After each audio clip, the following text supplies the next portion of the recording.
The family doctor, whose duty was to preserve life, confirmed now as a mass murderer, the full extent of his crimes as yet unknown. Dr. Harold Frederick Shipman of Hyde, Manchester, murdered 215 of his patients over a 20-year period. His reputation as a caring GP in a close-knit town was a thin veil for his evil killings. He committed the ultimate betrayal in patient-doctor trust and callously murdered with lethal injection, making this a crime that shook Britain.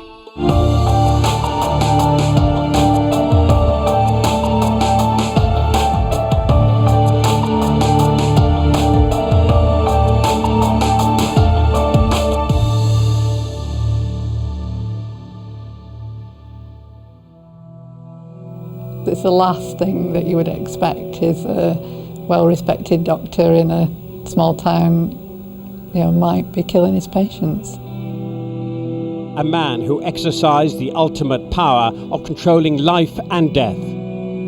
As far as he was concerned, he was a doctor. It wasn't for people to question what he had done, and it certainly wasn't a matter for the police to be questioning him about. Even when everything came out, people still couldn't believe that it was Dr. Shipman. The prosecution alleged that the Hyde GP enjoyed killing his patients. Whenever Mum spoke about Shipman, he was a wonderful man and he was very caring and very loyal and did whatever he could. And it seemed very odd that all of a sudden when she died, he turned into this monster.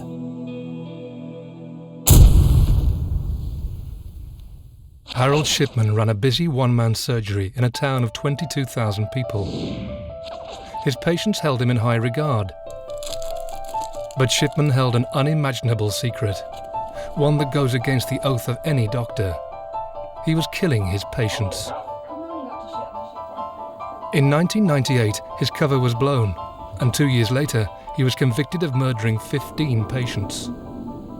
Dr. Shipman is now the biggest single mass murderer the world has ever seen, after he was finally accused of 215 killings. When I met Dr. Shipman, he wasn't a particularly friendly person. He was quite arrogant and aloof most of the time with his fellow doctors. He reduced a rep from a pharmaceutical company to tears because he was just so aggressive in the way he was dealing with her. Shipman was very respected in the community, with families, patients and other professional people. Mum was always over the moon about how wonderful he was, how well he treated my dad, how well he treated my mum, what a brilliant doctor he was. And I was always, blimey, this came across as a bit of a Superman. This film will tell the story of serial killer Harold Shipman through the eyewitness accounts of his colleagues from the other local practice and the relatives forced to live with his crimes. November 1997. Dr. Shipman is conducting house calls. Today, he is visiting Marie Quinn, a 67-year-old local lady who has been a loyal patient of his for 20 years. Shipman claims to find Marie unconscious and takes the decision not to resuscitate. He apparently makes a call to a loved one, delivering the devastating news that she has died of a stroke. We received a call to say that Mrs. Quinn had passed away at home. We were told that we couldn't move her body at the time because there was nobody in the house to let us in. Therefore, we had to wait until after Shipman's surgery had closed and he was going to let us in. Shipman has a reputation for visiting his elderly patients at home, so when Debbie receives a call from his surgery, it isn't unusual. But today, something seems amiss. We took Mrs. Quinn to the Chapel of Rest, but we couldn't quite understand why he had a key to let us into the house. Hello, Debbie. The funeral directors have started to feel uneasy about some of Shipman's deceased patients. Certain elements just aren't adding up, and now more alarm bells are ringing. His wife was also with him, which wasn't normal, but we were told that she was there to take the cat away. Shipman certifies the death from a stroke. Paperwork is filed, and family and friends are left to mourn. Marie didn't appear to be ill, but the expert has given his opinion. Life in Hyde continues.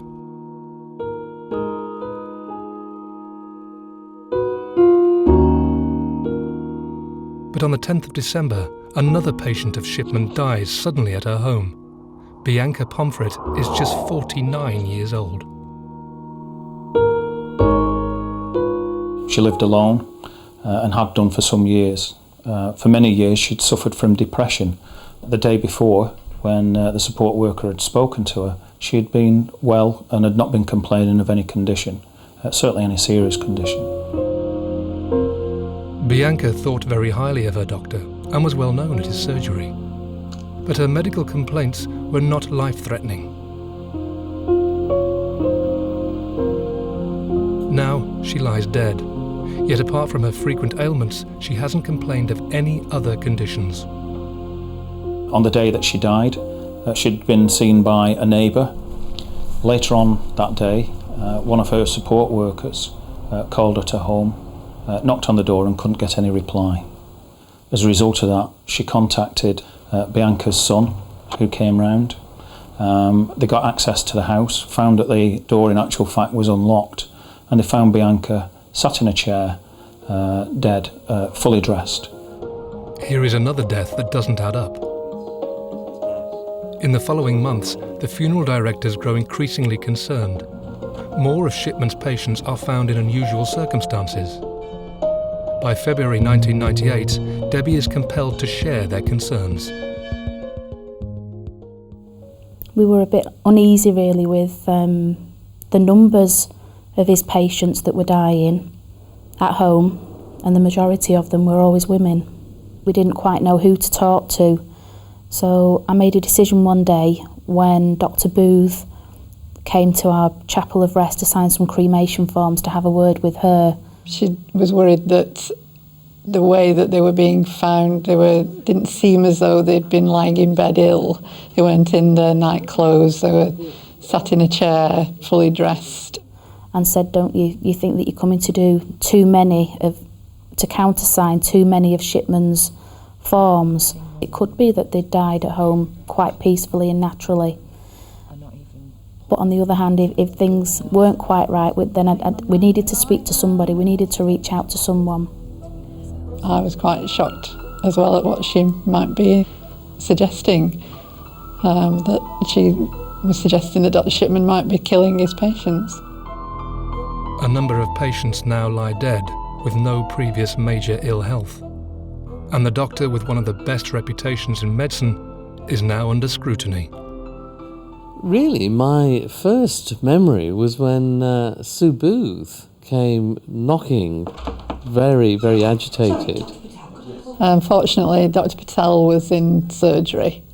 He was just as horrified and shocked as I was, and I thought, well, we have to discuss it with the whole partnership together and decide what we're going to do.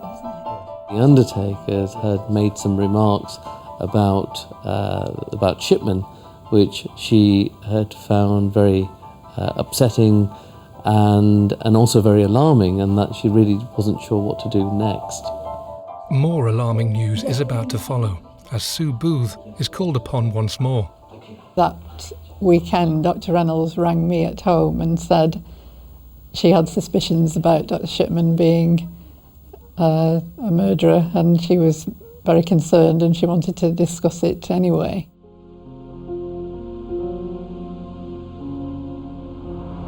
As the GPs at the neighbouring practice call an urgent meeting, Shipman goes about his daily duties.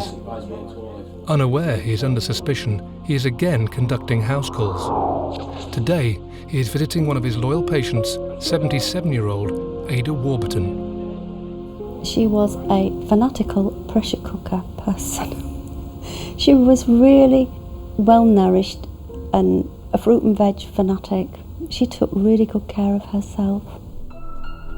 Shipman has made an unannounced visit to Ada, but she welcomes him in regardless. Meanwhile, Raj, Sue and colleagues voice their growing concerns. Normally we had our practice meetings on the premises, but because of the sensitive nature of the discussion, we decided that we'd hold it away from Hyde, so we met in a pub in Heaton Moor. Harold Shipman told me that Auntie Ada had been in contact with him. She wondered if she'd had a stroke. Can I ask you to roll your sleeves up? Right. It won't take long.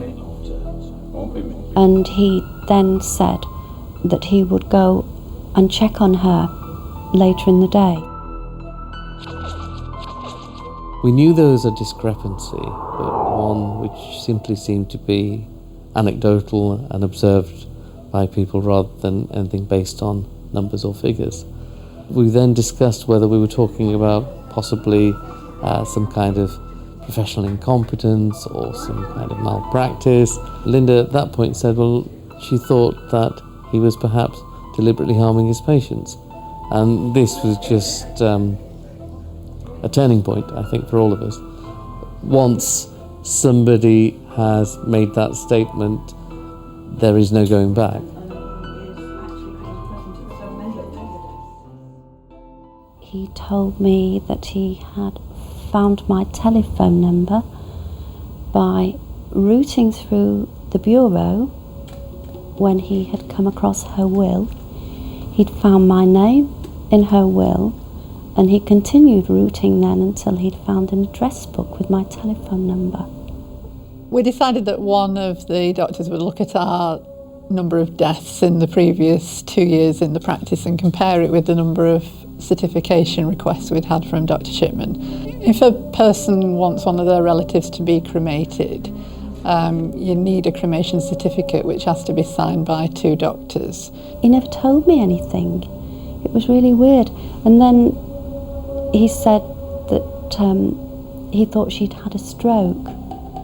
At this stage I had to stop him and say, well, where is she now? You know, is she in the hospital? Did it not amount to anything? Is she at home? And he then told me that she passed away.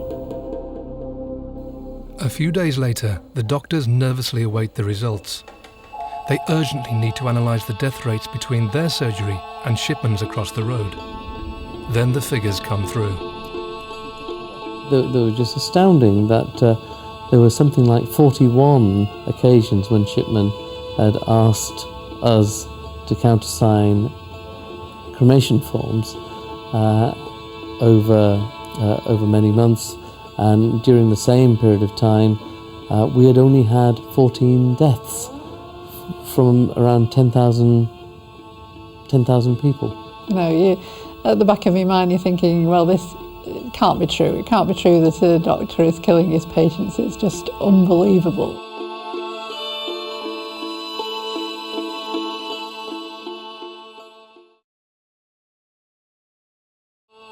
March 1998. Officers from Greater Manchester Police launch an investigation into the allegations against Harold Shipman.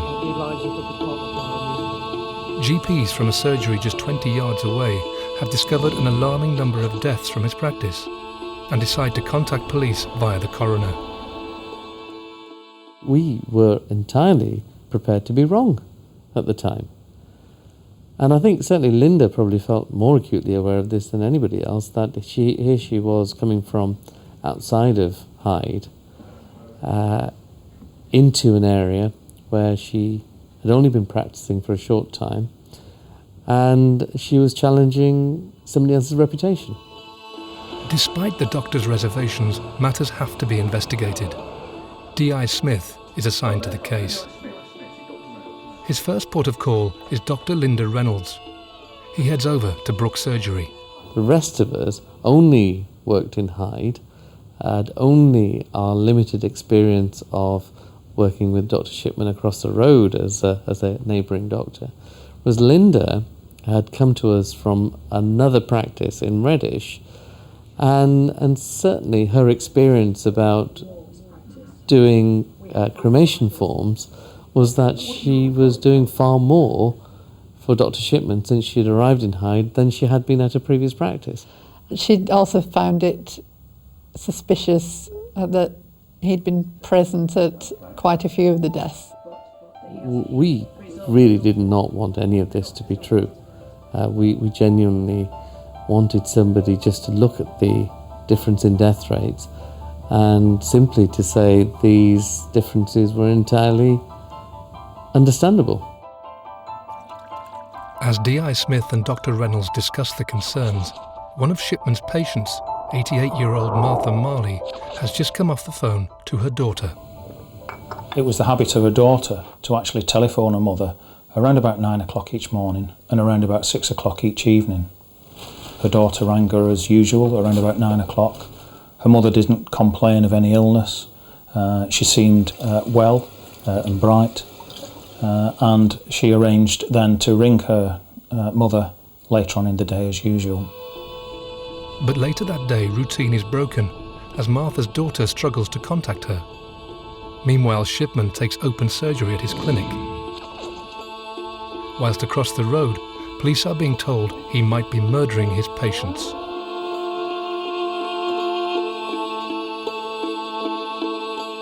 It is the details from this initial meeting that determine the nature of the rest of D.I. Smith's inquiry. From his time with Dr. Reynolds, he doesn't place importance on vital information. The relevance of a second doctor signing a cremation form. The availability of a body to autopsy. The difference between the death rates at the two surgeries.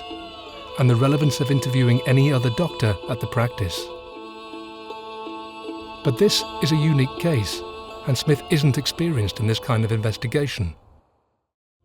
Now, as D.I. Smith leaves Brooks Surgery, Dr. Shipman is busy with his other patients. At 6:45 p.m, Martha Marley is found dead at her home. The paramedics were summoned to Martha's home and obviously found that she had died. The cause of death given by Shipman subsequently was that she had died from old age. A body now lies in the morgue with similar characteristics of other patient deaths. Alone, at home, and with no major health complaints. But the investigation heads in another direction, and doctors at Brooks Surgery carry on as normal. Police haven't advised to do anything different should another death occur.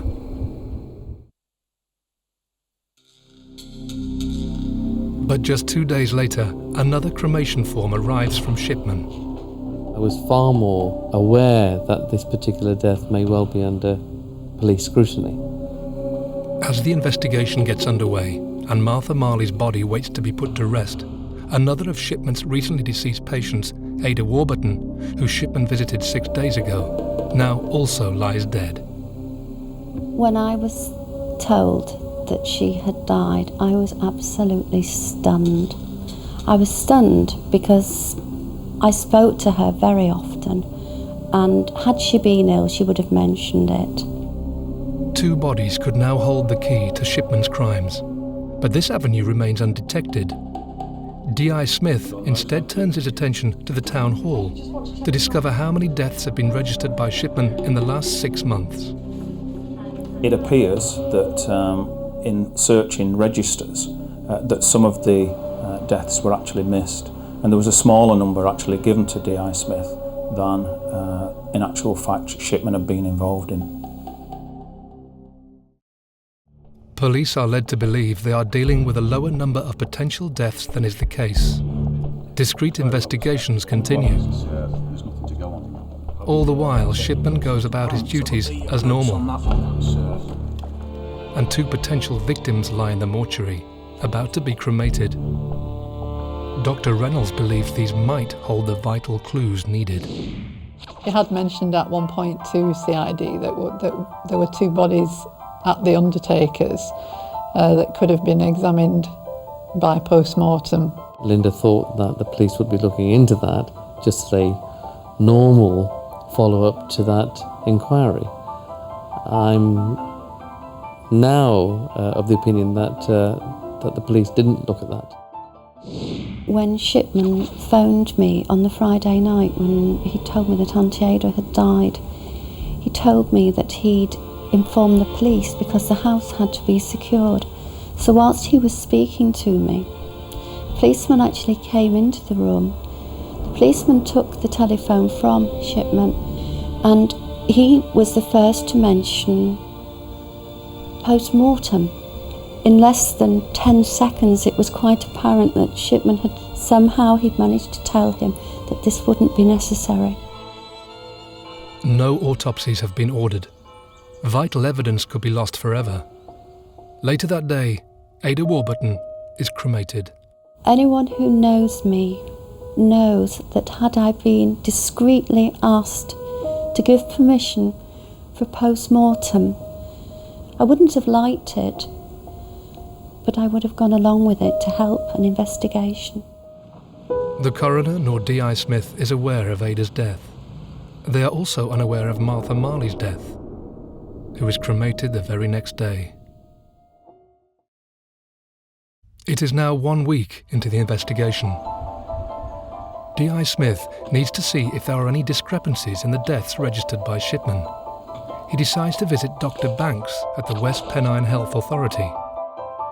Dr. Banks deals with complaints about health practitioners in the area. Dr. Banks' opinion was that there was nothing out of the ordinary with those notes and the action that was taken by Dr. Shipman. It may well have reassured him that there was no medical evidence to suggest that Shipman had been involved in the deaths of these individuals. Shipman, on the other hand, seemed to have, appeared to have, a lot of elderly patients and retired people. And again, this seemed to indicate that there were differences in what he would experience and what we would experience. If police were to search Shipman's practice profile, they discover he has a less than average list of elderly patients and a smaller percentage of females than any other practice in Thameside, blowing the myth that most of his patients are old and female. The chance for autopsies has now passed, and to D.I. Smith there appears to be nothing of concern in Shipman's records. But before closing the case, D.I. Smith visits the local cemetery to look into the number of cremations. What he wanted from there was details of the undertakers that had been involved in the burying or in the cremation of individuals in order that he could conduct inquiries. Meanwhile, Debbie Massey, the funeral director who first raised the alarm, hasn't been contacted about the deaths. We were surprised that we hadn't been interviewed and asked questions on our concerns. Relatives of the deceased are also unaware Shipman may have killed their loved ones. At the time of Auntie Ada's death, I knew absolutely nothing of the rumours, of the police investigation. Afterwards, of course, with hindsight, it's very easy to say, if I'd have been there, I'd have said I want a post-mortem. You can't say that. I had no need to ask for one, no reason to ask for one, because I didn't really understand why it should be necessary. Police who attended some of the deaths haven't been contacted either. No checks have been made on the police national computer or with the General Medical Council to see if Shipman has any previous criminal history. If D.I. Smith were to look, he'd discover Shipman is a man with a sketchy past. Shipman was convicted of offences relating to his abuse of pethidine. What he was doing was obtaining drugs illicitly by forging orders, which he was then using to inject himself. He was convicted at the local magistrates' court and received a heavy fine, although the General Medical Council took the view at that stage that no punishment should be imposed on him by themselves. He received a period of treatment and resumed practice around about 6 months later. A vital piece of the jigsaw is missing. Police are unaware they are dealing with a man with a history of drug abuse. Possible victims have been cremated. Tests may have revealed high levels of diamorphine, but the case is closed. I just breathed a huge sigh of relief at the time. I just thought that was good news as far as I was concerned, as I really didn't want there to be any truth in any of those observations. Dr. Reynolds was still unhappy with the outcome of the investigation, so We agreed that we would just keep a close eye on the situation, but the bottom line had to be that the police said everything was okay. Police seem convinced the popular GP is guilty of nothing more than caring for his patients. But Dr. Shipman goes on to kill 3 more women. 3 months have passed since police investigated claims that Dr. Shipman was murdering his patients. His colleagues remain on edge while Shipman remains in practice and seemingly untouchable. Today, he is visiting the home of Mrs. Kathleen Grundy, the former mayoress of Hyde. It is 8:30 a.m. and he has allegedly come to take a blood sample. She was a lovely lady, a really lovely lady. Very friendly, extremely friendly with my mum. Despite the fact that she was in her early 80s, she helped to serve meals to the elderly. She was certainly very active in that whenever I saw her, she was always very well, and she was always another one who rushed around everywhere. It's a busy day for Kathleen. She's an active woman who rises early and gets on with her day. In a few hours' time, she is due at the community centre to help out as usual, but finds time for Dr. Shipman beforehand.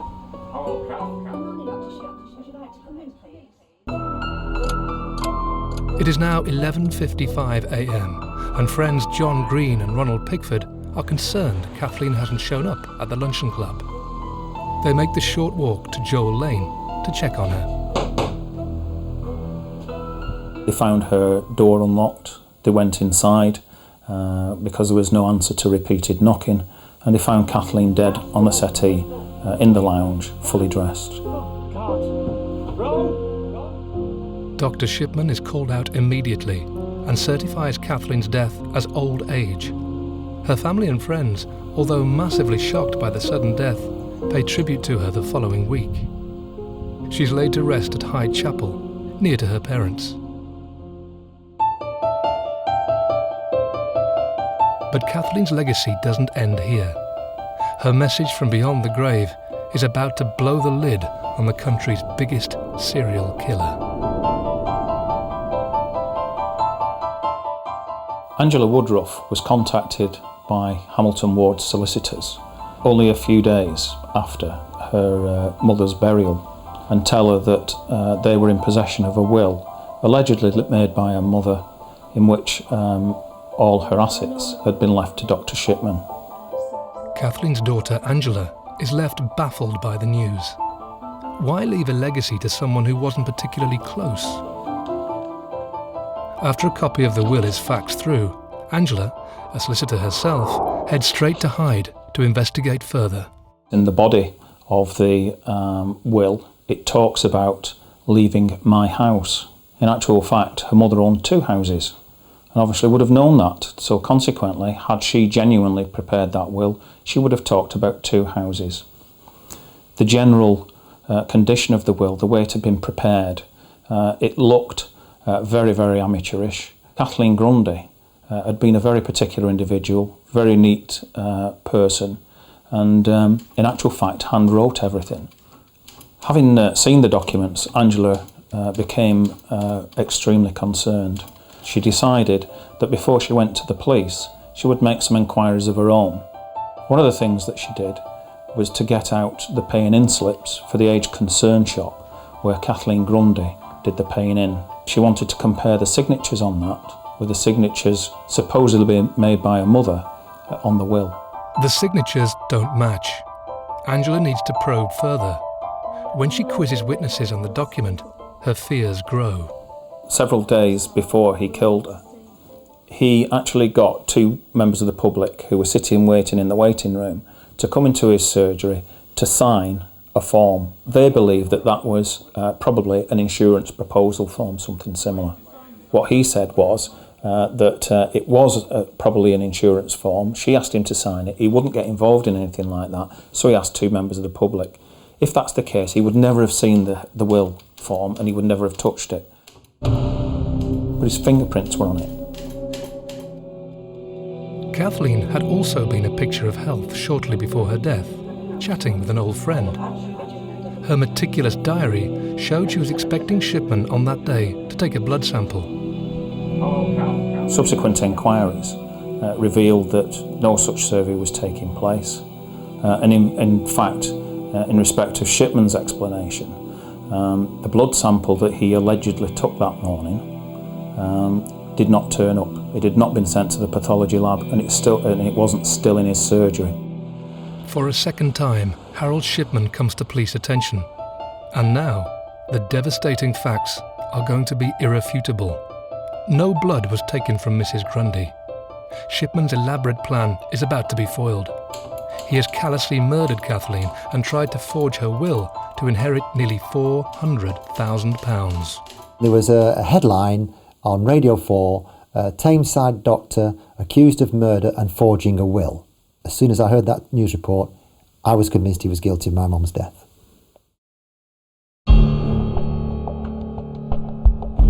It's a cold summer evening in Hyde, Manchester. Police take the dramatic decision to exhume the body of Kathleen Grundy. Detective Superintendent Bernard Postles now leads the case. They fear Kathleen has been killed by her GP, Harold Shipman. Whispers in town are now in overdrive. Has the doctor, with over 3,000 patients, been killing those who gave him their unquestionable trust? By the 1st of August, only 5 days after Angela expressed her concerns, we exhumed the body of her mother. Forensic tests needed to be carried out. In addition to that, the typewriter had been recovered from Dr. Shipman's surgery, which we believed had been used to prepare the will and the letter that accompanied it. Mid-August. Shipman is well aware he is under suspicion for murder and forgery, but he carries on regardless, seeing patient after patient and even joking with those he treats. Whilst officers swoop on his surgery to seize other potential evidence, he shows only contempt for the inconvenience caused. There appear to be further new concerns somewhere along the line that we haven't been involved with, but clearly, somebody is looking into this again. We thought we'd put it all behind us, and then now it's starting again. And of course, the horrific numbers that were going to come out subsequently, we had no idea it was going to be as big as that.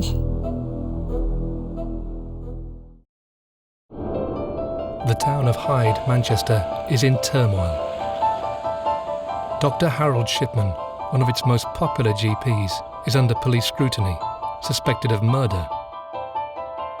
Officers have now exhumed a body for tests, and property has been seized from Shipman's home and surgery. September 1998. Dr. Harold Frederick Shipman is arrested. To avoid a media scrum, they allow him to make his own way to Ashton Police Station with a solicitor. The police now have damning evidence. The results came back from the toxicology tests, indicating that it was diamorphine that was in Kathleen Grundy's body. In terms of the will, the tests that were carried out showed that the will had been prepared on the typewriter, which was owned by Dr. Shipman, and that the signatures on it were probably forgeries. Dr. Shipman's fabricated world is closing in, but he still defiantly keeps his composure. He strongly believes he'll be released after questioning later that day, but he never steps out of custody again. He appeared in a confident manner, that this was perhaps an inconvenience to him, and my belief is that he fully expected to be leaving the police station within a few hours. The devastation and magnitude of Shipman's crimes is overbearing for the whole community. As Shipman is charged with Kathleen's murder, police decide to exhume further patients. Ironically, Shipman's surgery is flooded with support from some loyal patients, hoping this is nothing more than a witch hunt or terrible misunderstanding.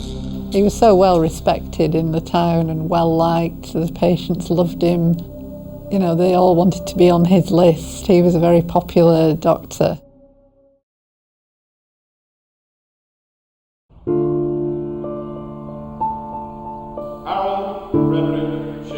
Harold Shipman has stood trial for the last 4 months. It became apparent something was about to happen, and we got a whisper that they've come to a decision. It was getting more and more difficult to question the amount of evidence that seemed to be mounting up against him. Then it came to the first one of cremation, guilty. And then there was this big sigh, and then guilty of the next one. And the various relatives then who were sat behind me, whose relatives had been cremated, it's wrong to say a sigh of relief. It's a relief, I think, that it was over, but a sigh of horror that their relative had been murdered. Shipman is convicted of 15 counts of murder and forging a will. Tight-lipped and defiant as ever, he is led away to start 15 life-term imprisonments and a concurrent 4-year term for forgery. And I think by that point all of us were expecting that he was going to be found guilty of some of the deaths. But it still came as an enormous shock to find that he was convicted of 15. My recommendation is that you should spend the remainder of your days in prison.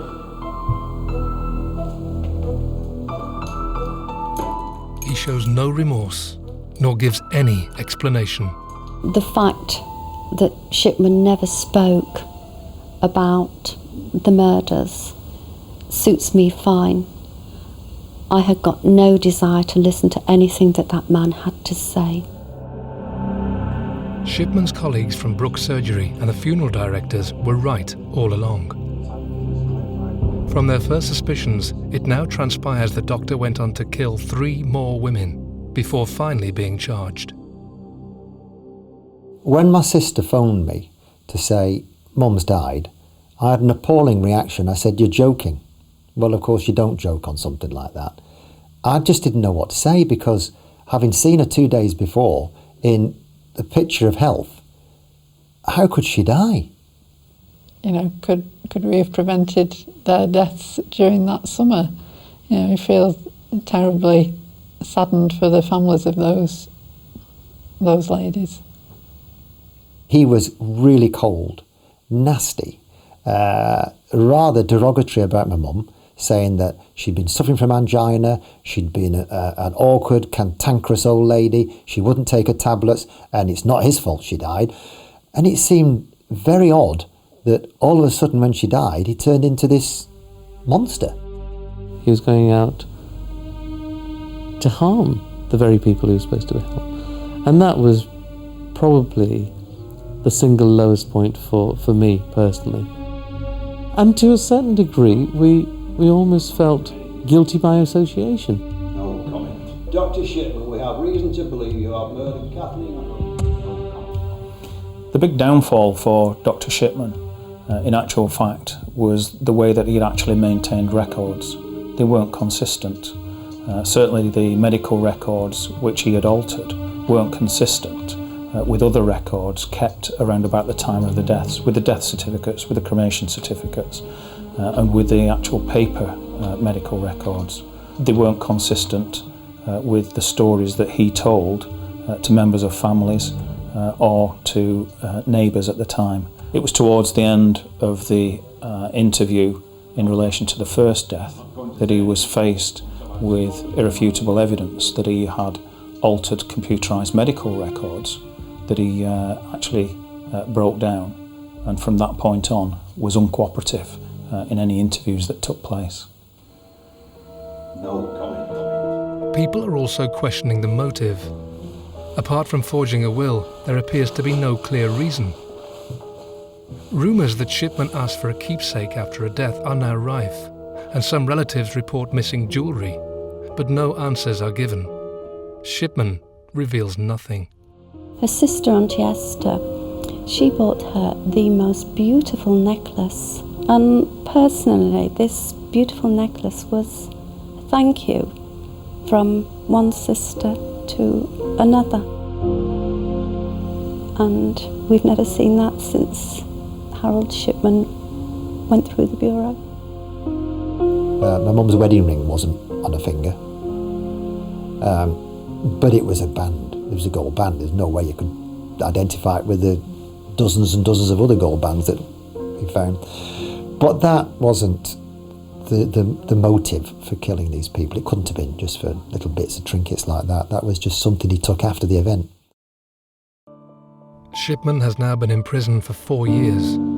In the aftermath of his trial, a full inquiry looked into the death of every single patient Shipman ever had, suspecting there to be more victims.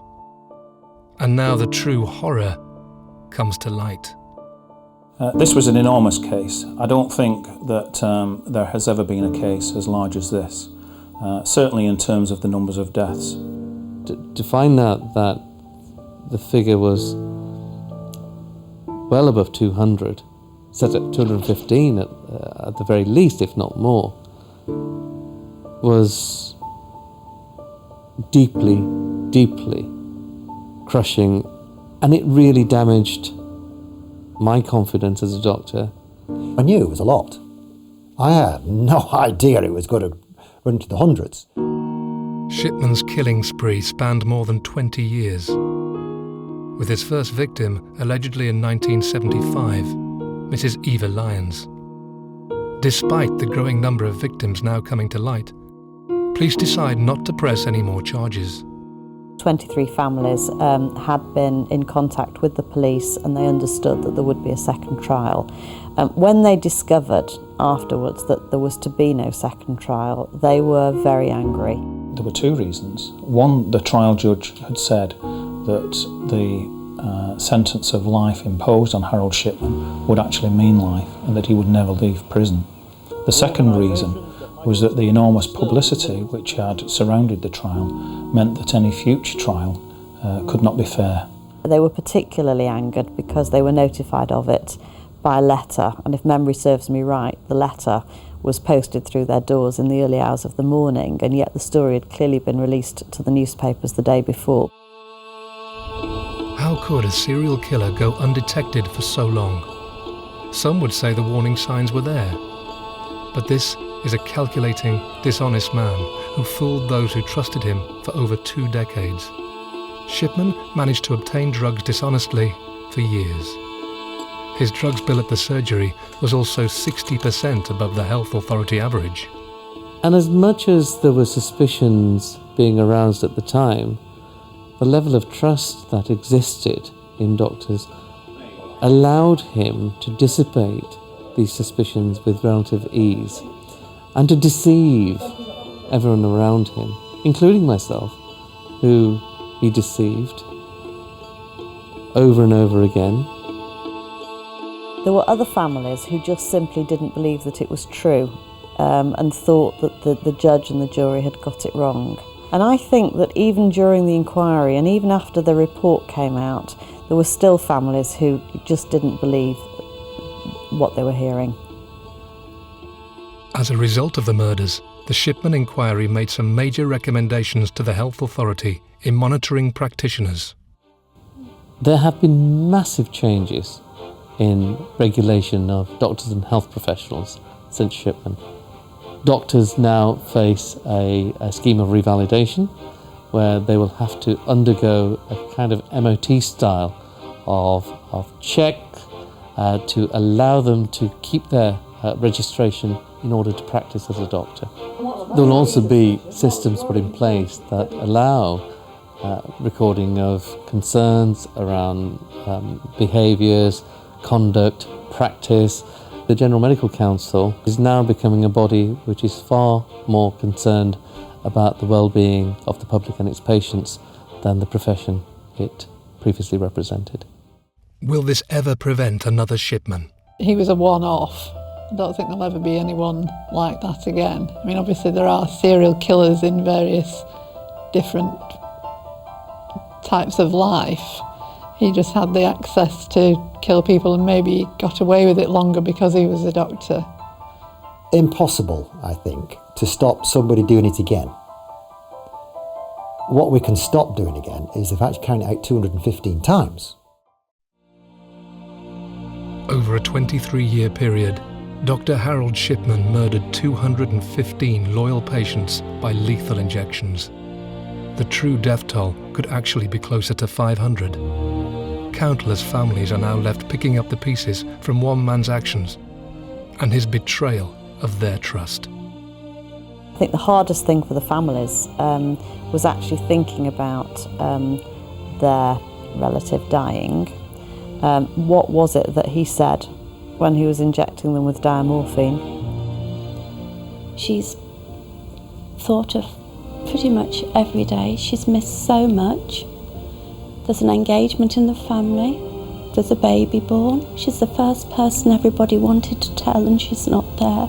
You can't afford to let bitterness and hatred dominate everything you do, because you just become a bitter and twisted person yourself, and Shipman's won. Harold Shipman committed suicide in Wakefield Prison in 2004. He never offered any explanation for his crimes. Procedures have been tightened up now, but I wouldn't put money on it not happening again. In 1992, 25-year-old Stephanie Slater was kidnapped and locked inside a coffin for 8 torturous days. Her attacker, Michael Sams, had already killed before. If Stephanie's employers didn't give in to his demands and release thousands of pounds, she would be murdered, making this a crime that shook Britain.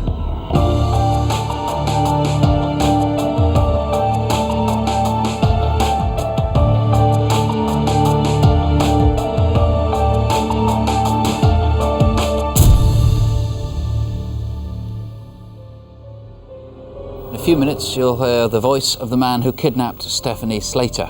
It's the voice of someone who may well have been involved in other major crimes, of course, including murder. He had the knife at my throat. He's over me, he's panting, and he just says, "If you move again, I'll slit your throat." The ransom money was dropped near the village of Oxspring in the Barnsley area of Yorkshire. The kidnapper escaped with the money. This man had also committed a murder in the past. We potentially have got a situation where Stephanie's life was in grave danger. He said, "The only way your phone slides is when she's dead. If you ain't got her back in 24 hours, that's it." Stephanie Slater was an intelligent young estate agent. She had a whole life ahead of her. But on the 22nd of January 1992, this all changed. Michael Sams kidnapped Stephanie at knife point and held her company to ransom.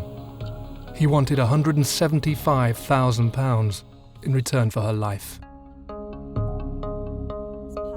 This film will tell the story of Stephanie Slater through the eyewitness accounts of the people at the centre of the kidnap.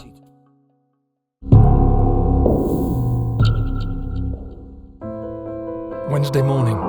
Stephanie has been with Birmingham estate agent Shipways for just 6 weeks.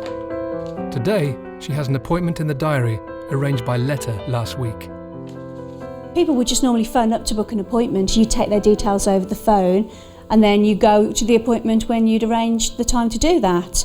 But with this, it was a letter. There was no phone confirmation whatsoever.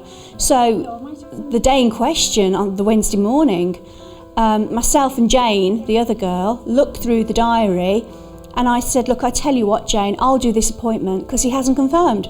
So he probably isn't going to be there. So you go with Kevin on that valuation and I'll do this." Stephanie deals with other inquiries before rushing to the viewing 2 minutes away on Turnberry Road.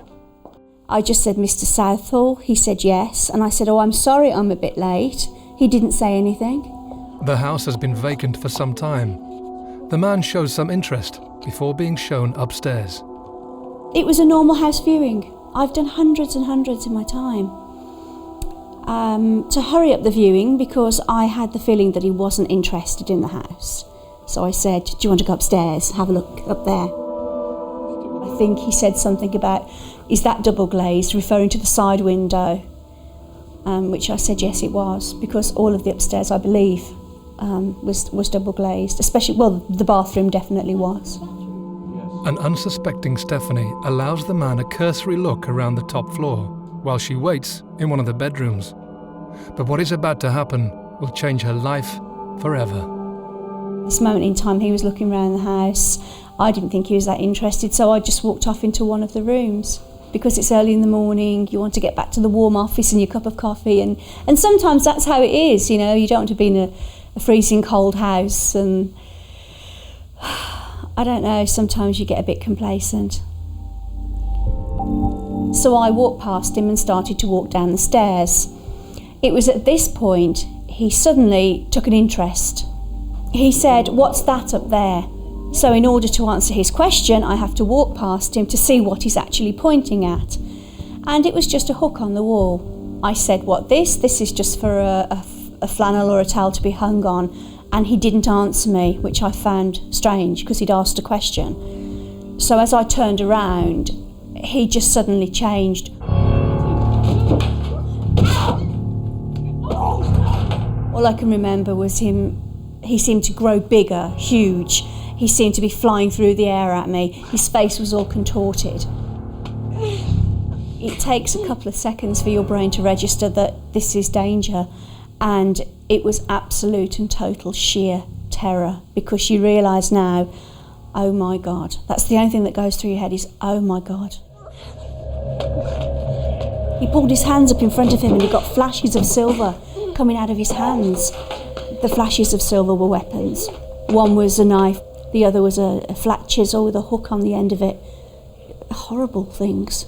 I just thought, I've got to get past him, I've got to get round him, I've got to get out of here. Now he's shouting at me, he's screaming at me, he's got the weapons in my face, he's trying to overpower me. I'm in this fight with this grubby little man, you know, this doesn't happen surely to God. And I just thought he was going to cut me or rape me. There was nothing to pick up to help myself, to attack him back with. There was nothing to defend myself with. I got nothing on me apart from a key. My face was getting nicked with the knife. Bits of my hair were coming off because he was cutting it with the knife. I reached out for the weapons, I grabbed them, and we were fighting over them now because I wouldn't let go. And I bent the chisel. I thought, well, that's one I've got rid of, and I don't know what happened to it. It was useless to him. But the other knife I've still got in my hand, and he's saying, let it go, and I won't, you see, because that's what it's going to hurt me with. What I've got here is what could kill me. I'm not letting it go. And I didn't. I held on to it. And then, of course, to get it back, he pulled it hard down through my hand. I looked down at my hand, and he then jumped on me. And he grabbed my hair from behind and twisted it round, so he wrenched my head back. And then he pushed me over the side of the bath. And he was going, go on, get your legs in, get your legs in. And I can just remember looking up at this mirror, and in this mirror I could see my face and my neck and the knife sticking right here. He's above me holding the knife to my throat, saying, I'm going to slit your throat, I'm going to cut your throat if you start screaming. Wednesday, 22nd of January. 15 minutes ago, Stephanie Slater was confronted in a frenzied attack. What she thought was a normal viewing of her property has now turned into a struggle to save her life. And I said, all right, you've got me. All right, you've got me. Don't harm me, please remember I'm human. And that did seem to work. Stephanie is overpowered and forced downstairs at knife point. I thought he was going to tie me up, and in that house he was going to rape me.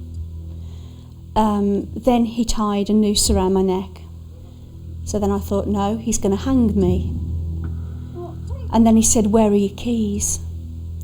And I said, what keys? He said, the car keys. And I thought, oh, he wants the car. He can have the bloody car. So I said, I left them downstairs on the cabinet in the entrance hall. And so now he's walking me down the stairs one step at a time, holding me by this rope that's at the back of my neck. Because the rope I thought he was going to hang me from, he wants it as a dog leash. So I can't run off. And he's got the knife sticking into my back, and he's walking me down the steps one step at a time. We get to the bottom. And I realise it isn't the key he wants. It's me. And so I said, the keys are in my pocket. Despite Stephanie's cry for help, nobody comes to the rescue.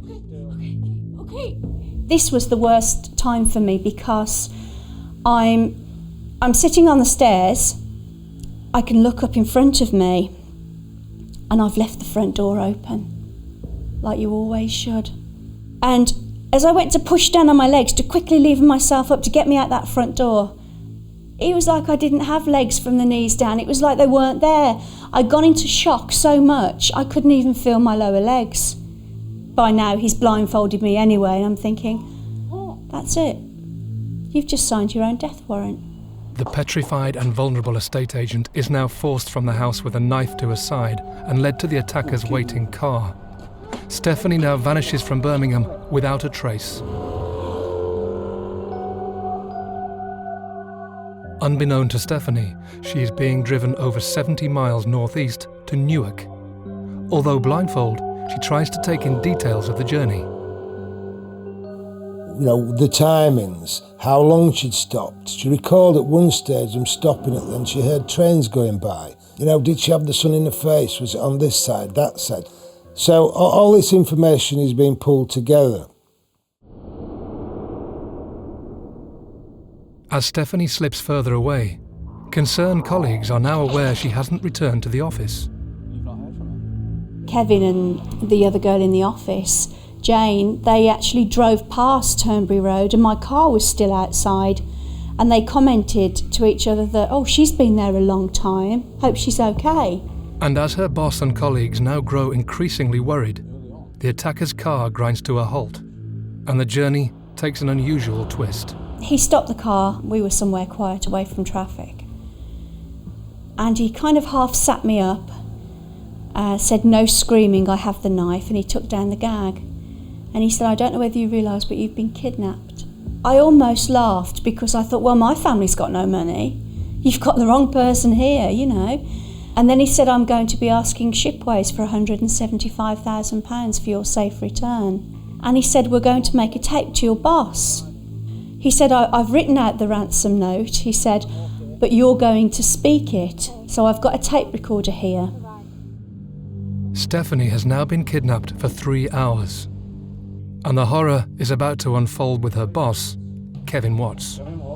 The police first heard about Stephanie's disappearance when a phone call was made to Shipways, which was where Stephanie worked, to the manager Kevin Watts.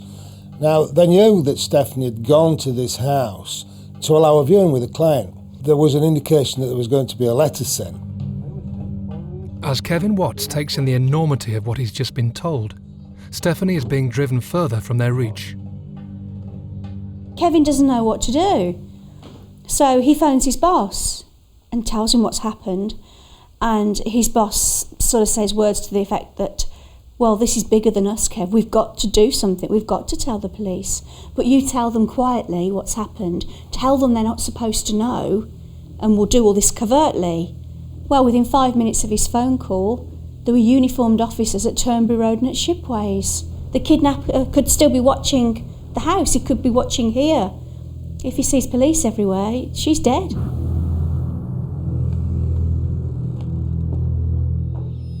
Police now take on board the seriousness of Stephanie's disappearance.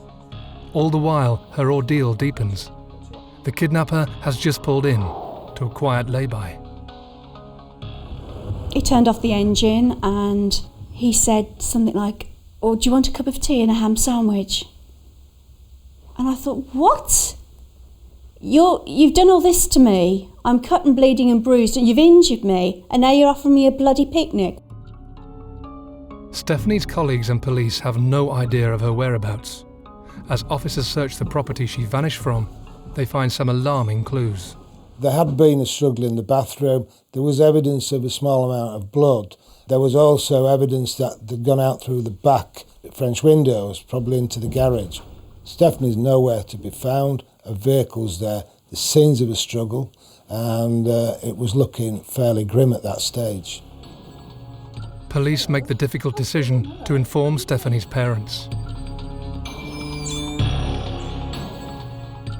And when I got home, there was a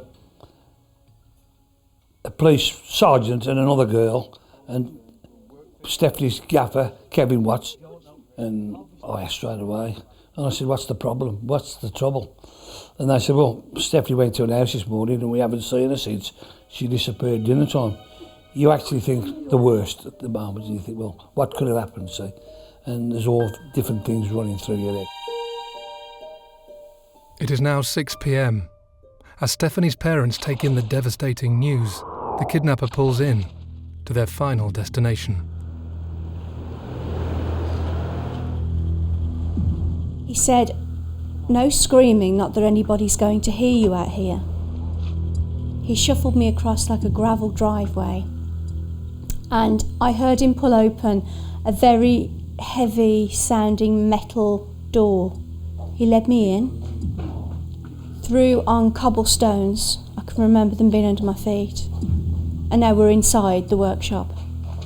And he took me through to the back and sat me on a chair and tied me with thick rope to the chair. I can remember thinking, this is it. You're going to die in here.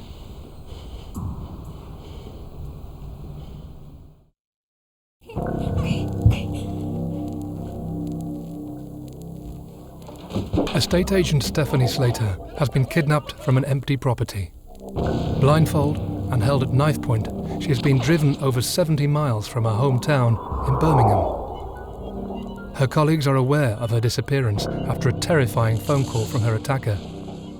Police have now scrambled to the property to find her blood in the bath. Stephanie has now been missing for over 7 hours. In the first instance, it was very, very low key, but we did have a police station that was more or less given to us as the joint inquiry. I had officers down from West Yorkshire working with the West Midlands officers.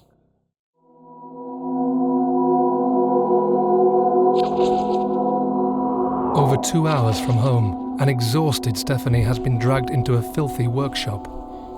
Her attacker has rendered her defenceless, and Stephanie is becoming more confused by his behaviour. He went behind me. He was touching my hair, pulling his hands through it. And you just see in your mind horror stories and horror films over and over again where someone's behind you stroking your hair and then suddenly there's an axe coming down on top of you or something. That's what was going through my mind. Why is he doing that? It was creeping me out. And he said, right, take your clothes off. I've got clothes here for you to wear. And I thought suddenly, no chance. No way, you're not undressing me. No, you're not taking my modesty as well. And I flatly refused. And they started to make him angry. And he said, I'm not having this. Take your clothes off. You're sitting there blindfolded and you can't see anything.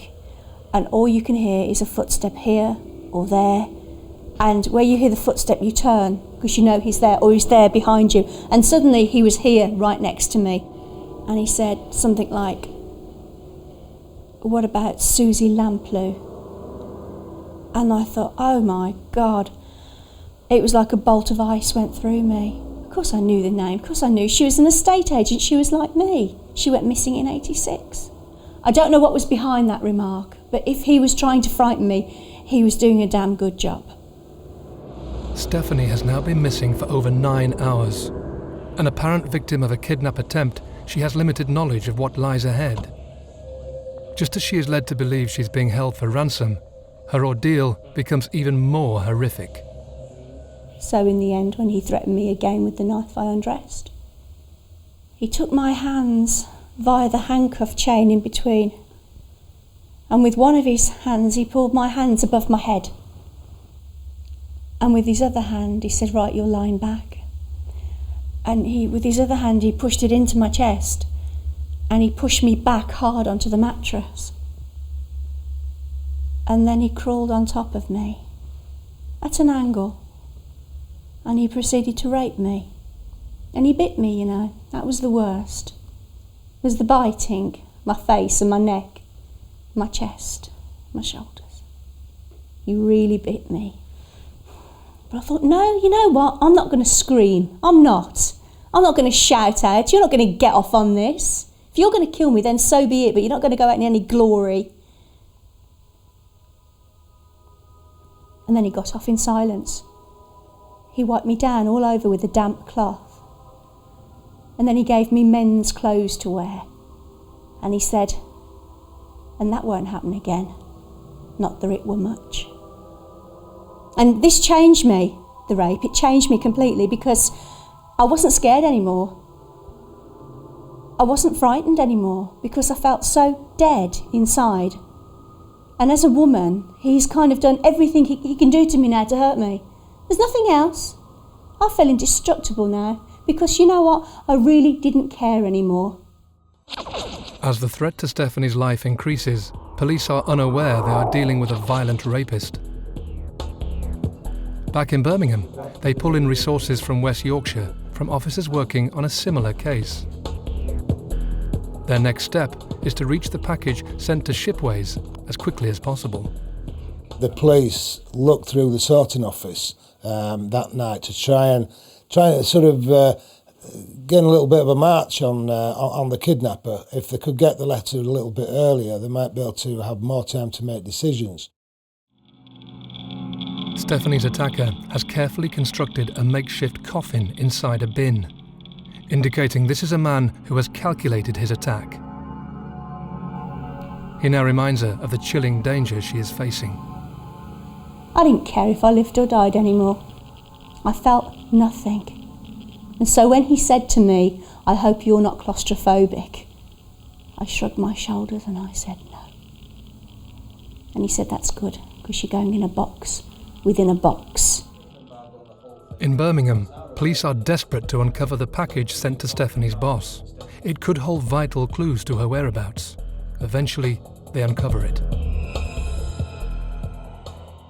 Within that first letter were the demands. There was a tape where the kidnapper had hurriedly recorded Stephanie's voice, obviously to give it authenticity, and some demands in the letter. It phoned them to say there was a tape in the post at Birmingham, and they got down the sorting office and found this tape, and they brought it back and they played it to Betty and I, just to confirm it was Stephanie. This is Stephanie Slater. The time is 11:45. I can assure you I am okay and unharmed. Providing these instructions are carried out, I will be released on Friday the 31st of January. For next Wednesday you will need an ordnance survey map. As Stephanie's voice rings out to those closest to her, she has no idea if the tape has even been sent. The threat to her life is increasing by the minute, and now the kidnapper inflicts more terror. He said, "You've got to get into it like a sleeping bag." So I get halfway down, I can't get any further. It's too narrow, it's too tight. And I told him this, and he said, "That's rubbish." He said, "You've got to go in there. I got in there early when I tried it out."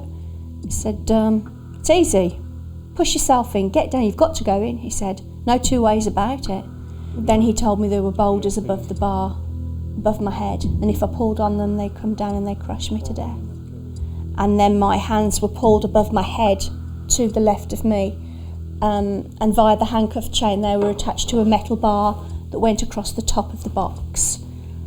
So I'm in a corkscrewed kind of position, totally twisted. My back was in terrible, terrible agony.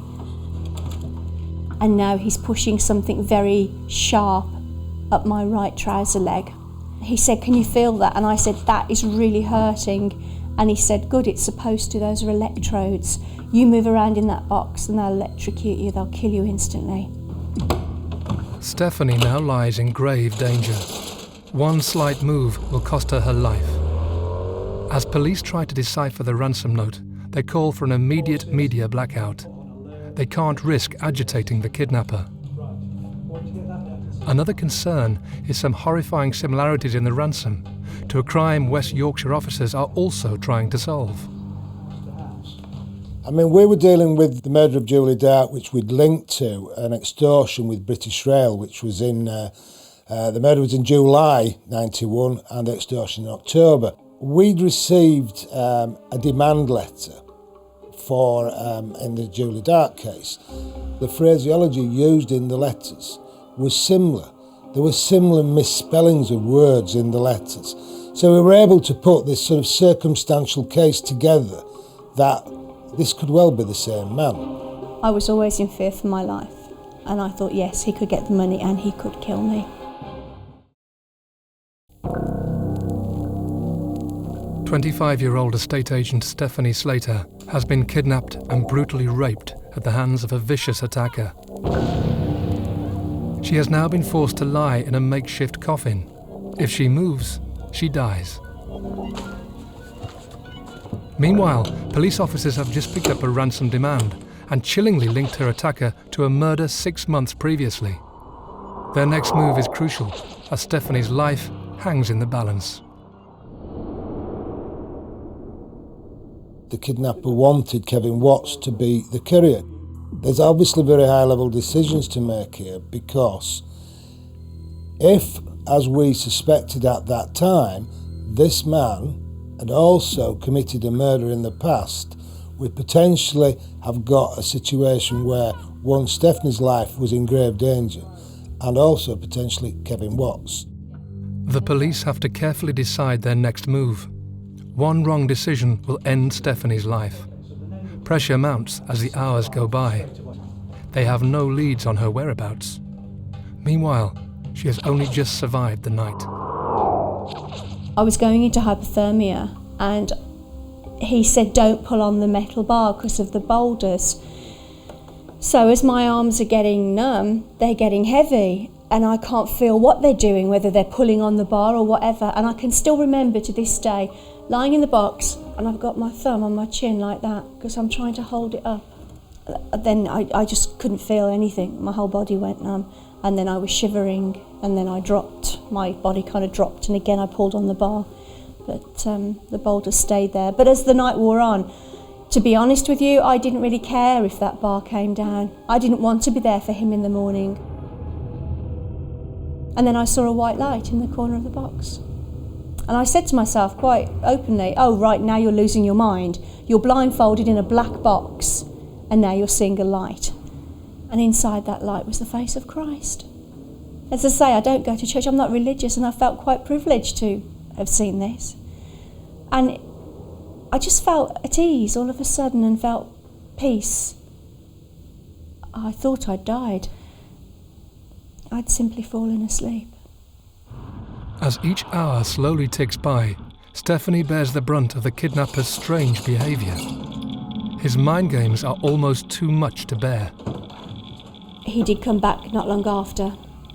I honestly think to this day he was really shocked that how close to death I probably looked and how ill and pale I probably was. And he had to half carry me to a chair, and he sat me on the chair and he gave me a cup of tea. He must have been watching me. He said, you can't move your arms at all. And I said, well, I was frozen in that box last night. And then the tea was abruptly taken away from me. And I thought, oh, damn, I've complained, I've said something. You are treading on eggshells all the time. And then I didn't know where he was. I couldn't sense him. I couldn't hear that footstep or any movement. He was down on his hands and knees. And he takes my left arm and he rubs it hard. To say, there you go, is that better? Can you feel that now? Is that better? Is that getting warmer? How about this one? Moves round. That one, how's that arm? As surreal as this was, and it was very strange, I suppose it was at this stage, initially I thought, maybe, just maybe, there's a spark of humanity in him. Maybe there's something worth working on. But police already fear they are now dealing with a man who has killed before, and he could strike again. As soon as possible, in case he rings.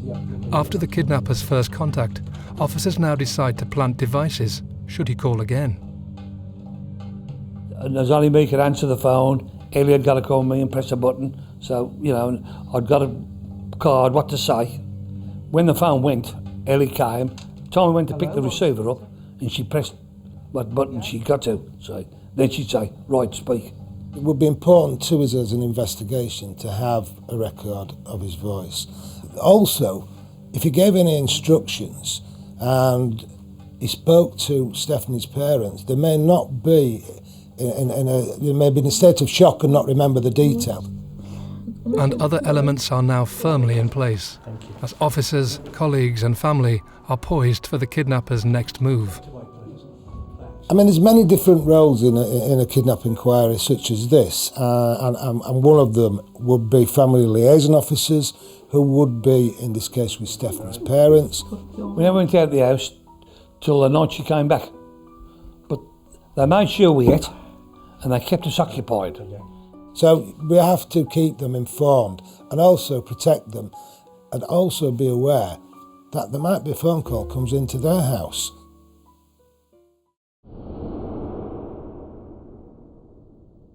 Sunday afternoon, 5 days into the ordeal, the kidnapper surfaces again. Hello, we might be having a sandwich or doing something, and the phone went about 2 o'clock.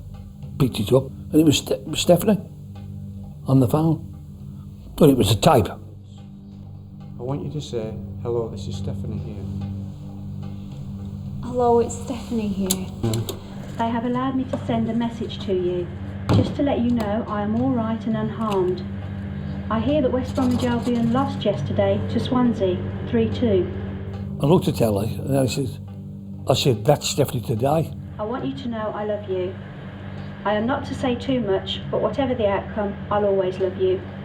Look after the cats for me. Hello, Harold Slater. Can I just ask, is she all right?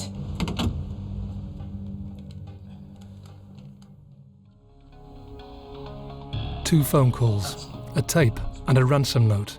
The police understand this man is to be taken seriously. There is now increasing pressure placed on Kevin Watts. Officers start to prepare him for what could be the hardest task of his life. You had to be sort of trained to buy time. Ask if the voice comes, if he gets to the phone box, ask the question twice, try and buy some time. As police gear up for a major operation, Stephanie is constantly being pulled through a psychological nightmare. Her attacker switches between compassion and inflicting panic, reminding her she is at the mercy of a hardened criminal. And I said something and I made him laugh. And after he finished laughing, he said, "Oh, I'm going to have to get rid of that now, aren't I?" And I said, "What's that? Get rid of what? What are you talking about?" And he said, "Over there in the corner, I've got a bin to take your dead body out in." And that kind of scratched the surface, and I could feel all this emotion and this fear and everything. And I reached out for him, and I was saying, "Bob, where are you? Bob, come on, where are you, Bob? You're not going to kill me, are you? Not now." But and I was sort of like, I couldn't really breathe. I couldn't talk because I was in so much fear, and I was crying. The blindfold was soaking wet, and I was reaching for him like a child would reach for a parent.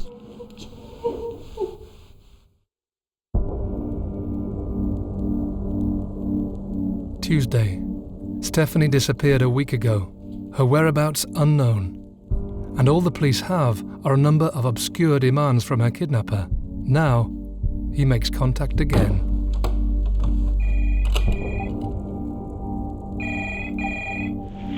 Hello? Have you got the money? Who's this, please? Never mind. Have you got the money? For tomorrow? For tomorrow? Yeah. Have you got it? I'm getting it, yeah. When the instructions came into Kevin Watts, that was when it was all systems go. As officers make sense of the latest message, Stephanie's disappearance is now taking its toll on those closest to her. Betty had a seizure on the Friday, a first one on the Friday to her heart. I had to fetch the doctor, but it was the start of problems. That was, Stephanie was away.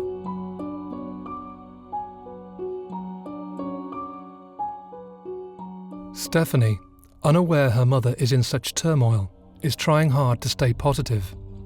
So far, she has contained her fear. This man has fed and clothed her for 7 days. She hangs on his word that she will be released. Now, she hears noises in the workshop once more, as her kidnapper returns from the phone call to her boss. He bought in a mattress, and he also later on bought in a second mattress. So there are two now. I slept on one, and he was to sleep on the other. I've got milk and Kit Kats and crisps and things, and I'm putting them down the middle like a barrier, like, stay away from me, don't touch me sort of thing. Later on that evening, he said to me, how did he put it? If I was to ask you to do what happened on the first night, what would you say? He was referring to the rape. And I said, I'd ask you not to ask that of me, because I don't want to. And he said, that's all right, I just thought I'd ask. Through those 8 days, somehow I'd managed to get some respect from him, it was a tremendous hurdle to get over. But I'd done it. Each day for Stephanie has been an emotional roller coaster. Her attacker, on the other hand, has made her ordeal part of his daily routine. It seems totally incredible to me now that I was at the back of the workshop in the coffin and in the box, and he opens up his workshop to members of the public. I can hear him using a till, I can hear him on the phone, chatting to people, laughing with people and having a joke. And I'm at the back, all chained up and locked away, imprisoned. Her captor runs a small tool repairing shop just yards away. Each day he opens up to regular customers. His wife even drops by with his lunch.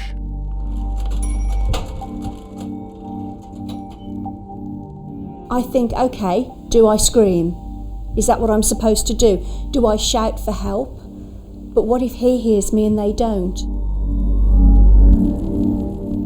He was a man of very few words, but he liked to talk to me. You know, when we sat down and had soup and that, it was weird, it was surreal, because I knew in the back of my head that my life was on the line here, and one wrong move and that's it. But the times that he would give me something to eat or drink, or would pay me a compliment, he even took my photograph once. It was so strange. You know, it's like the table's really turning, but it was because I was compliant. It was because I didn't give him any reason to harm me.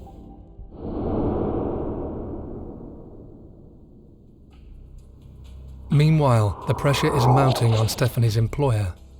Kevin Watts has the horrifying responsibility of meeting the kidnappers' demands. The whole operation lies on his shoulders. Neither he nor Stephanie may come out of this alive. He was happy to do this. I don't know whether he realised until afterwards that the potential, but I know from speaking with him and his wife afterwards, you know, there were a few tears shed that morning when he knew, when he left home, that, you know, it depended on him, possibly, whether Stephanie came back alive. As Stephanie anxiously waits to see how the day unfolds, her attacker is leading her boss and the police through his carefully constructed game plan.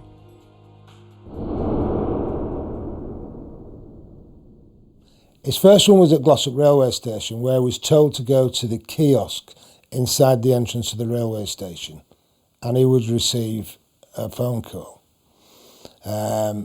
He got there, he then received a message to go to another kiosk, and he's got his instructions to go to a telephone box in an area called Four Lane Ends, which is in the Sheffield area.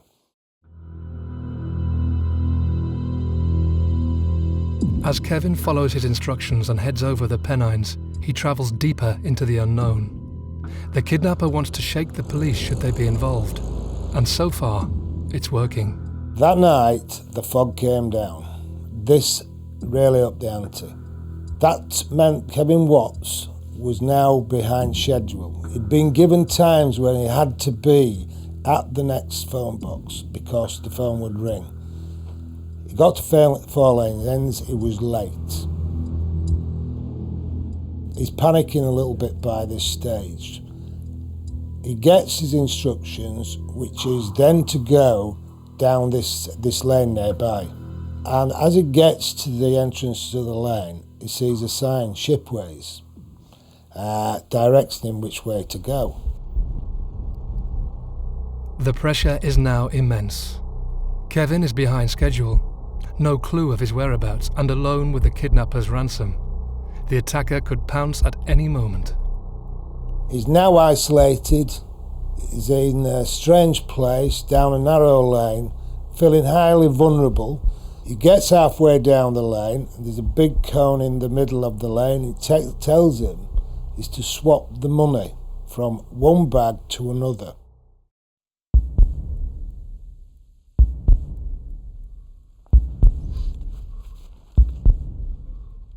The kidnapper now lies in wait as Kevin follows his final instructions. He lays the money on a wall, unaware there is a 60-foot drop right on the other side. As soon as Kevin is out of earshot, the attacker pounces for his ransom.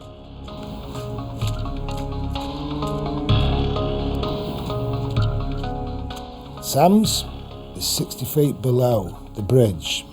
Attached to the wooden tray is a fishing line. The tray stood on sand. Sam's yanks on the fishing line and down tumbles the money. He's on his moped. He's travelled there, he's had his moped in the back of his car. He puts the money into the back of the pannier and off he rides. Meanwhile, over 50 miles away in Newark, Stephanie now thinks she has been left to die. That was one hell of a long day. You're talking from 8 o'clock in the morning until 11:30 at night. That's how long I was in there. And you can imagine the panic I was in when he said, I'll be back at 9:30, and he wasn't. Because then you think he's got the money and he's gone. The kidnapper has successfully fled with £175,000, and the police have no trace on him. Kevin has made the drop, but he has no idea if the attacker now has the money, or if Stephanie is dead or alive. I thought he'd abandoned me and he'd gone. I tried to commit suicide that night by suffocation because I was so frightened. I just put the blankets that he'd given me in the box in my mouth and over my face and pushed my face into the side of the box.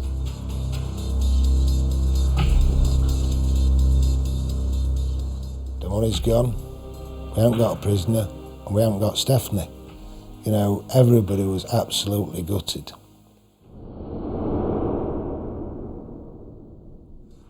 In the distance, Stephanie hears a faint noise. Although behind schedule, her kidnapper has returned.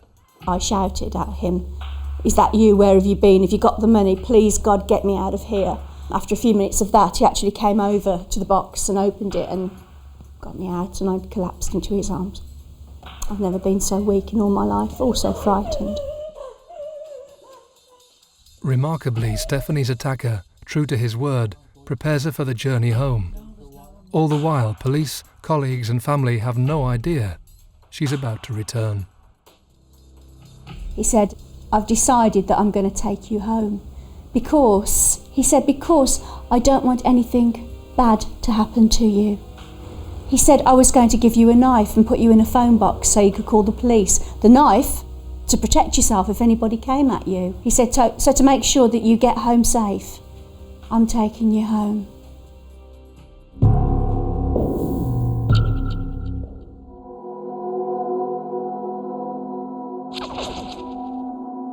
Eight days after her disappearance, Stephanie Slater arrives on her doorstep, alone.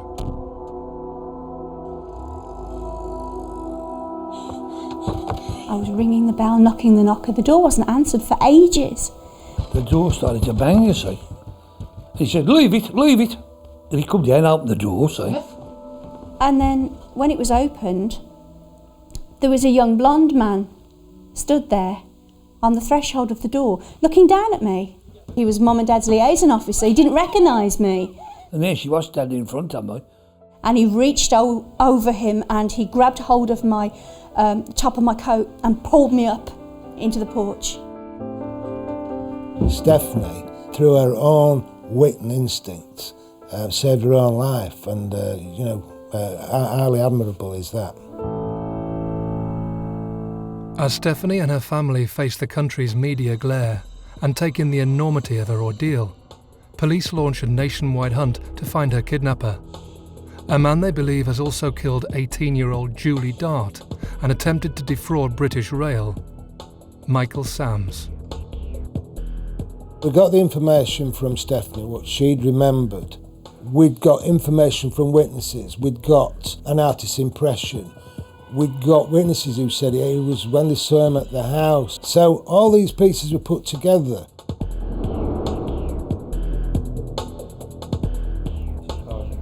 3 weeks after Stephanie's abduction, police appeal for her kidnapper on BBC's Crime Watch.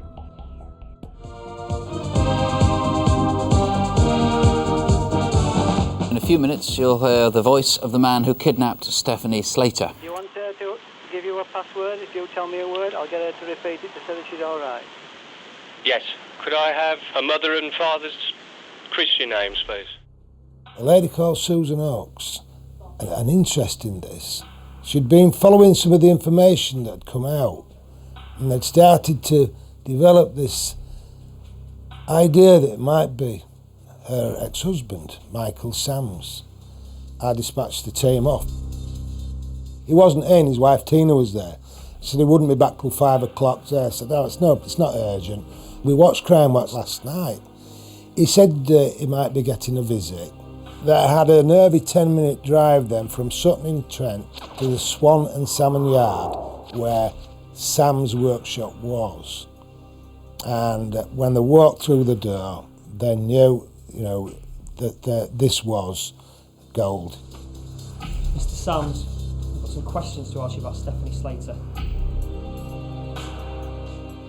Everything that Stephanie had said about this place, she'd heard the ring, the sound of a dial on the old telephone, the ping of a microwave.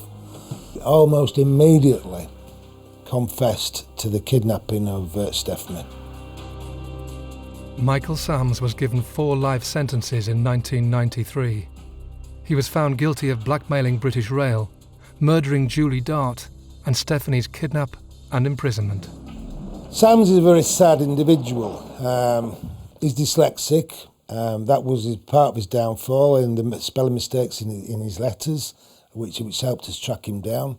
He's a very bright man, very arrogant, very self-centred. He can't face up to his mistakes. For years, 50-year-old Sams had been a hard-working husband and father. His brush previously with crime had been for car theft. An illness led to Sams losing a leg, and some said his attitude changed. Indeed, his split personality was a major part of his game plan. He also tried to frighten me with talk that he had a mate who was in this with him, but his mate apparently was a nasty piece of work and it was a good job that he wasn't looking after me. It was the other man who wanted to kill Stephanie. It was the other man who'd murdered Julie Dart. And it was the other man who'd actually tried to extort £200,000 out of British Rail with this brilliant idea that the other man had stolen off him. The other man is an illusion created by Sams. Stephanie has moved on with her life and fought hard to get over her ordeal. Her mental strength and resilience is testament to how she survived those horrifying 8 days. Her continued courage and determination not to be beaten is an inspiration. Everything changed from the day she went missing. Why he did rape her, because that did stick in my claw. Of course there was no need to. I complied with him all the time, so I ain't got a lot of compassion for him at all. I couldn't care less what happened to him, really. That's it. He can rot. He can rot. Yes, he was calculating. Yes, he did plan it to a certain extent. But he was no master criminal. At the end of it, he was just lucky. You can analyse him until the cows come home, but it doesn't matter, does it? He doesn't matter. In this world, he doesn't matter.